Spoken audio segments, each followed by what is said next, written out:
Assalamualaikum warahmatullahi wabarakatuh. Sobat RH sekalian, jumpa lagi kita di channel yang keren ini. Keren cadas.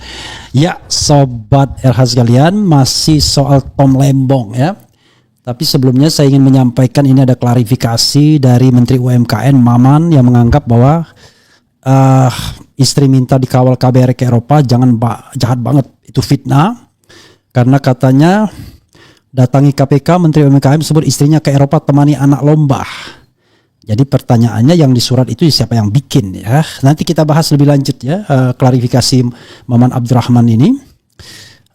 Tapi ini kita bicara dulu soal Tom Lembong. Kasus Tom Lembong ini menarik ya, menyedot perhatian publik. Kemudian ini ada pernyataan dari Antony Budiawan, seorang ekonom yang sangat concern pada konstitusi, mengatakan Antony Budiawan tegaskan kasus Tom Lembong syarat rekayasa, tidak ada keuntungan pribadi. Fajar.co.id.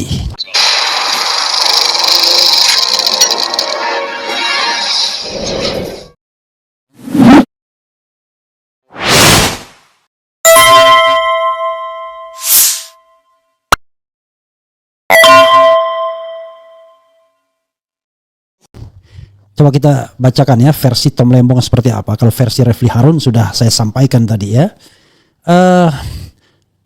Managing Director Political Economy and Policy Studies PEPS Antony Budiawan menyebut perhitungan kerugian keuangan negara oleh Badan Pengawas Keuangan dan Pembangunan BPKP dalam kasus impor gula mentah yang menjerat mantan Menteri Perdagangan Tom Lembong sangat janggal dan tidak wajar. Tom Lembong ditetapkan sebagai tersangka oleh Kejaksaan Agung pada 29 Oktober 2024 dalam perkara impor gula kristal mentah GKM untuk diolah menjadi gula kristal putih GKP yang berlangsung pada 2015-2016. Namun penetapan tersebut dinilai cacat sejak awal, from the beginning ya. Tidak ditemukan aliran dana atau keuntungan pribadi kepada Tom Lembong dalam perkara ini. Artinya tidak ada unsur korupsi yang memperkaya diri sendiri, ujar Antony dikutip pada Jumat.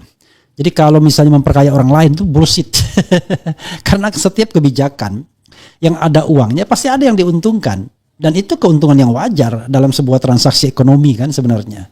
Yang paling penting adalah ketika menguntungkan orang lain itu ada gak kaitannya ke dianya. Misalnya uang itu belok, ternyata ke keluarga dia, keluarga Tom Lembong atau ke Tom Lembong sendiri. Kalau dalam kegiatan biasa saja, bisnis biasa saja, mereka dapat keuntungan, ya itu kan perekonomian sehari-hari. Masa ada orang yang berimpor ya kemudian tidak boleh mendapatkan keuntungan ya. Oke. Dan tidak ada kerugian negaranya, itu yang paling penting. Karena tidak bisa dibuktikan meraup keuntungan pribadi, tuduhan terhadap Lembong pun bergeser. Ia dituduh menguntungkan pihak lain dan menyebabkan kerugian keuangan negara. Namun menurut Antony unsur ini pun patut dipertanyakan. Ia menyoroti fakta bahwa saat penetapan tersangka dan penahanan Tom Lembong dilakukan, BPKP bahkan belum menyampaikan laporan perhitungan kerugian negara. Laporan itu baru diserahkan ke Kejaksaan pada 20 Januari 2025. Jadi menetapkan ketersangkanya pakai apa?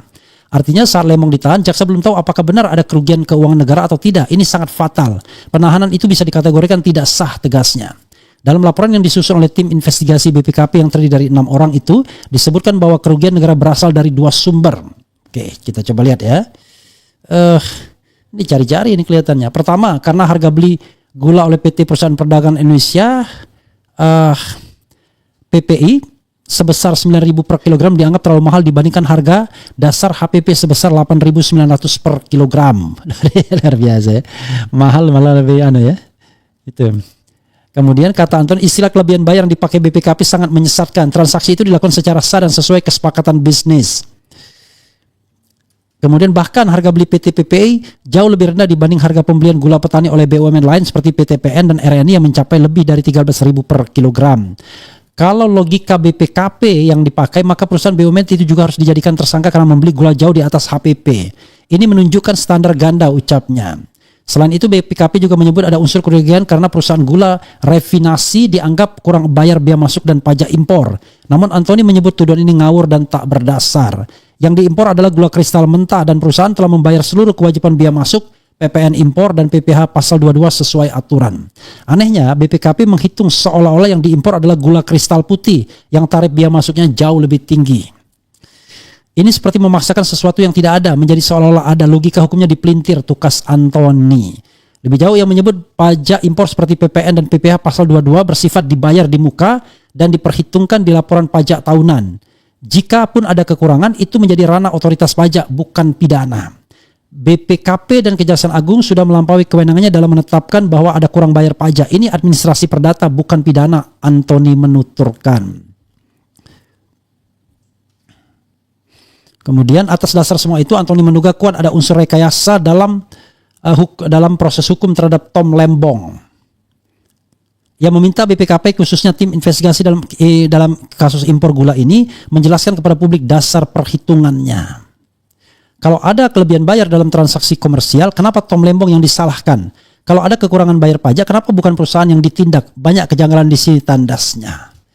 Jadi, sahabat sekalian ya, luar biasa ya. Ada yang mengatakan angka 7 itu adalah kode. I don't know exactly apakah kode atau tidak. Karena Tom Lembong kena tuntutan 7 tahun, Hasto Kristianto kemarin kena tuntutan 7 tahun bersamaan. Apakah ini kode terhadap orang-orang yang dianggap quote-unquote melawan presiden ke-7? We don't know exactly. Tetapi namanya spekulasi kan.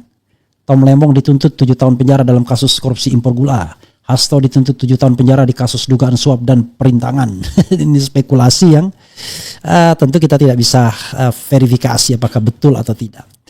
Jadi sekali lagi sobat era sekalian, ridiculous ya kan. Kok korupsi tidak menemukan keuntungan pribadi buat Tom Lembong. Lalu harga jual beli antara perusahaan dengan perusahaan ya, dengan BUMN dijadikan masalah Tom Lembong. Gimana? Ya harusnya kalau misalnya ada kong kali kong. Gini paling gampang ya. Paling gampang. Misalnya perusahaan ini, PPI ini membeli, lalu dia kelebihan bayar. Ya usutlah direksinya. Kenapa urusannya Tom Lembong? Ya kan? Lalu soal biaya masuk, kekurangan pajak dan lain sebagainya. Kenapa urusannya Tom Lembong? Makanya aneh katanya. Kok ada urusan perdata, Tom Lembong yang disalahkan, ada urusan kelebihan bayar, Tom Lembong yang disalahkan. Kalaupun itu dianggap kelebihan bayar. Ya kan? Kalau yang masuk akal itu adalah kelebihan bayar, lalu kelebihan bayar itu masuk ke kantong Tom Lembong. Nah itu baru korupsi namanya. Atau misalnya bea cukai kurang bayar, masuk Tom Lembong. Kan nggak mungkin. Kalau bea cukai urusannya pada pejabat bea cukai. Ujung-ujungnya Menteri Keuangan. Kalau urusannya pada BUMN, bukan pada Menteri Perdagangan, tapi Menteri BUMN. Kan itu masalahnya. Jadi saudara sekalian, ada game hukum sekali lagi mengatakan lebih baik membebaskan satu orang yang bersalah daripada menghukum membebaskan 1000 orang yang bersalah daripada menghukum satu orang yang tidak bersalah. Jadi sampai tuntutan, kesalahan Tom Lembong itu nggak bisa dibuktikan apa kesalahannya. Makanya saya katakan kalau duit masuk ke kantong Tom Lembong, baik langsung maupun tidak langsung, nah sudah berhenti saya membela Tom Lembong. Kan begitu. Artinya dia korup. Tapi ini tidak ada korupsinya. Jadi saya bukan hanya karena omongan Antoni Budiawan, karena saya juga ngikutin kasus ini dari awal. Awalnya mengatakan tadi, harusnya itu yang diimpor adalah gula kristal putih. Karena gula kristal putih yang impor berarti monopoli BUMN. BUMN langsung dapat untung, awalnya begitu. Tapi kalau dia gula kristal mentah, yang mengimpor swasta. BUMN cuma dapat fee-nya, awalnya begitu. Tapi rupanya kerugian negara yang dihitung BPKP adalah kekurangan bea masuk, ya kan? Pajak impor, kemudian kelebihan bayar. Itu kan bukan urusan Tom Lembong. Kalau kekurangan pajak impor, ya sudah nanti diperhitungkan sebagai kekurangan bayar kan begitu. Masalah perdata, administrasi, pajak, administrasi negara, ya bukan perdata, administrasi negara ini. Tapi kalau kaitannya dengan kelebihan bayar, ya itu kan urusan BUMN yang membeli dengan perusahaan swasta yang melakukan pengolahan GKM itu gula kristal mentah tersebut. Loh, kok yang disalahkan Tom Lembong? Sekali lagi apa? Ini kan Jaka Sembung naik ojek, tidak nyambung Jack. Betul-betul tidak nyambung. Saya ketawa-ketawa ini sambil ketawa prihatin, bukan ketawa senang, ketawa prihatin melihat ini semua. Jadi ya kasihan juga Tom Lembong jadinya. Nah, pertanyaannya adalah kenapa Tom Lembong kemudian dikorbankan dalam tanda kutip? Saya tidak tahu. Apakah karena dia pendukung Anies? Ataukah karena dia menyebabkan ketersinggungan pihak geng Solo atau geng Oslo? Karena nama dia disebut-sebut kan oleh Wapres dalam debat presiden. Kita tidak tahu. Debat Capres, Cawapres. Kita tidak tahu kenapa. Apa ada masalah. Tetapi terlepas ada masalah atau tidak, ya kita lihat kasusnya saja. Makanya saya katakan, saya tidak mengatakan Tom Lembong manusia suci. Ya, kita tidak tahu apakah ada kasus lain atau tidak. Tetapi in this case, dalam kasus gula ini, jaksa tidak berhasil membuktikan bahwa ada uang masuk ke kantong Tom Lembong dan kerugian negara yang sifatnya real. Jadi saudara sekalian, ya, kerugian negara yang sifatnya real itu adalah duit negara diambil lalu dimakan. Itu baru real, ya seperti yang saya katakan. Tanam saham dari Telkomsel ke GoTo. Nah, itu baru kerugian negara itu. Kalau keuangan BUMN masih dianggap sebagai uang negara. Jadi saudara sekalian, sangat memprihatinkan kan cara kerja aparat hukum Indonesia. Tapi masalahnya adalah kalau seandainya ini pesanan, ya berat jadinya.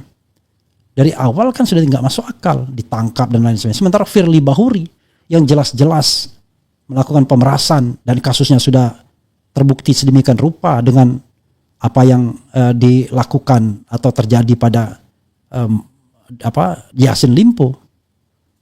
Sekarang aja masih aman-aman saja, nggak tahu kemana, nggak pernah diperiksa. Nah, inilah yang namanya unequal treatment dalam proses penegakan hukum.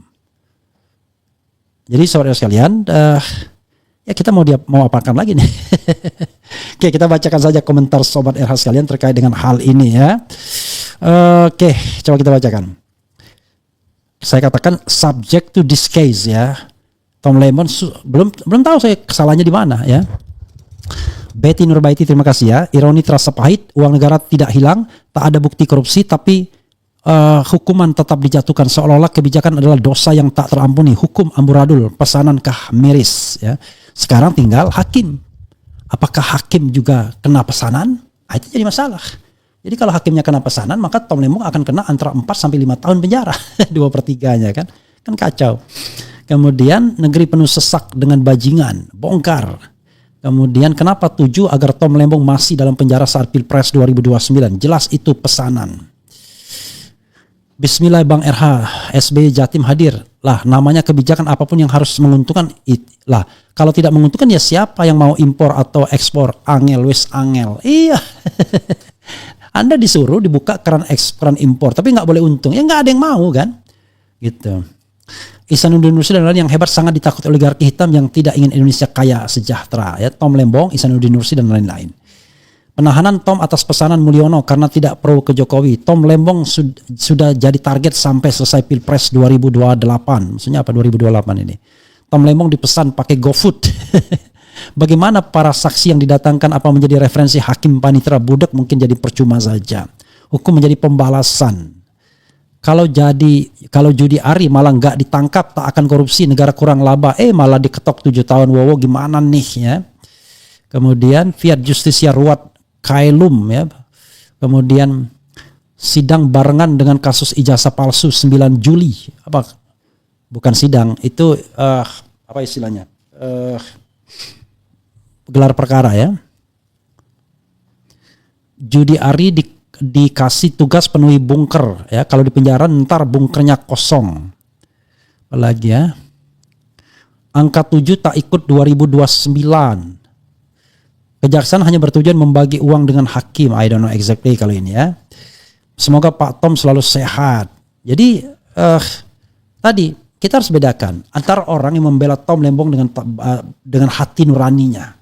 Karena dia anggap bahwa Kejaksaan Agung tidak profesional, tidak independen dalam kasus ini, dengan para koruptor kelas maling timah yang merugikan negara ratusan triliun lalu kemudian juga mau memojokkan kejaksaan. Itu beda kasus, bro. Itu bukan satu frekuensi. Jadi kalau seandainya nanti tuh ada bluffing mengatakan bahwa ada rekayasa untuk memojokkan Kejaksaan Agung dan lain sebagainya, waduh, jangan-jangan Kejaksaan Agung yang justru yang bermasalah, yang dipakai oleh kekuasaan, entah kekuasaan siapa untuk menghukum Tom Lembong. Jadi apa yang dilakukan oleh Kejaksaan Agung dalam kasus Zahra Bricar itu saya acungi jempol. Tapi kasus predikat crime-nya kalau misalnya dilanjutkan dengan TPPU-nya apa? Siapa yang sudah menyogok Zahra Bricar dan kemana uang itu diberikan? Ke hakim mana uang itu diberikan? Kan gak mungkin uang itu ngendon di rumah Zahra Bricar saja. Itu satu. Yang kedua, dalam kasus timah, angkat dan angkut semua, jangan tanggung-tanggung. Orang yang dianggap masih kaitannya dengan pembesar kok berhenti di situ. Lalu Kejaksaan Agung ingin jadi seperti pahlawan.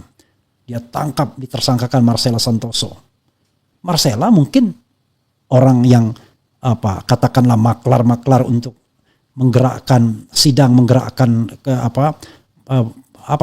menggerakkan opini publik agar yang tadinya maling besar kemudian dianggap terzalimi. Tapi kan sudah 20 tahun lah Harvey Muiz. Tetapi kan selain Harvey Muiz ada lagi orang lain. Jangan Harvey Muiz saja berhenti. Yang juga terkait dan punya jalinan atau jaringan kekuasaan itu harus juga dilihat. Kan banyak orang lupa dalam kasus-kasus seperti itu. Jadi saudara sekalian, sekali lagi ya, mudah-mudahan lah Tom Lembong mendapatkan keadilan. Walaupun barangkali tidak gampang keadilan itu diperoleh, tetapi nanti dalam proses pembelaan, dalam proses vonis nanti, Tom Lembong tidak dinyatakan bersalah. Kalau Tom Lembong nyolong, nyuri duit, udahlah saya yang akan mengatakan berhenti mendukungnya, berhenti memberikan opini baik. For this case ya, in this case, hanya untuk kasus ini. Tapi kalau tidak, ya tadi saya katakan, tidak boleh kita zalim kepada orang yang tidak bersalah. Sama terhadap Jokowi juga nggak boleh zalim. Kalau memang ijazahnya asli, kita nggak boleh bilang palsu. Nah masalahnya adalah dia sendiri yang tidak mau menunjukkan ijazahnya. Gimana orang tidak menjadikannya bulan-bulanan? Kalau tidak berani kan, maka berlaku pepatah lama. Berani karena benar, takut karena salah. Kalau di Indonesia ya barangkali juga. Berani karena benar, takut karena diincar. Bukan karena salah. Kalau tidak diincar barangkali terus orang berani bersuara. Masalahnya adalah orang bisa diada-adakan kriminalisasinya seperti Tom Lembong ini. Seperti Gus Nur, Bambang Tri, Syahganda Nenggolan, Jumhur Hidayat, Anton Permana, Habib Bahar, Habib Rizik. Ini orang-orang yang dihukum. Pernah merasakan jeruji penjara karena berpendapat atau melakukan atau tidak melakukan sesuatu yang ditudingkan atau dituduhkan atau didakwakan atau divoniskan. Termasuk teman saya bule Jerry DeGray, Jerry DeGray ditangkap dan ditahan selama 6 bulan. Tapi tidak jelas 4 bulan ya, 4 bulan atau 6 bulan. Enggak jelas kesalahannya apa. Hanya mengatakan sesuatu yang sebenarnya tidak dimasukkan untuk publik juga. Ketika dia ditanya ternyata rekaman itu diviralkan dan kemudian dia dianggap menghina presiden. Padahal kalau dikaitkan dengan saat ini, nggak ada yang namanya penghinaan atau pencemaran terhadap pejabat publik menurut putusan MK. Karena yang namanya pencemaran terhadap pejabat publik itu nggak berlaku, termasuk terhadap institusi publik. Jadi saudara sekalian, sekali lagi ya, mudah-mudahan Tom Lembong mendapatkan keadilan ke depannya dan kita berharap hakim menegakkan keadilan. Takutlah kepada Yang Maha Kuasa, jangan takut kepada penguasa. Jadi sekali lagi, takutlah kepada Maha Kuasa, jangan takut pada penguasa. Penguasa barangkali bisa mematikan ekonomi Anda. Tapi Yang Maha Kuasa akan mengirimkan Anda ke neraka kalau seandainya Anda berbuat tidak adil atau zalim kepada orang. Hati-hati, zalim kepada sesama manusia, apalagi ketika Anda memegang palu, itu dosanya luar biasa. Ya kalau ingat dosa, kalau nggak ingat dosa ya na'udzubillah min zalik. Itu saja sahabat sekalian. Wassalamualaikum warahmatullahi wabarakatuh. Keren, cadas.